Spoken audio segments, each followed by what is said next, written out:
Hello there, today in this video I'm going to show you how to install Google Earth in Windows.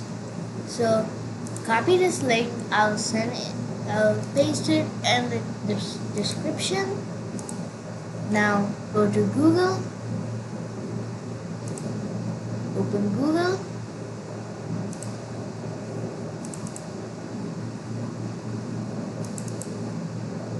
Now paste the link. Click enter. Now click download and accept.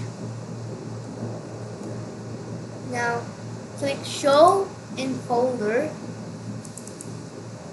Click the setup. Click yes and wait.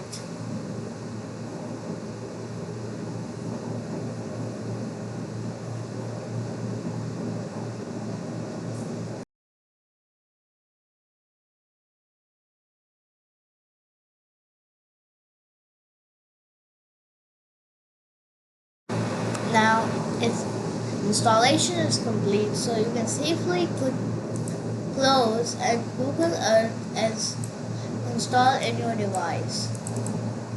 Well, that's all it guys. Bye.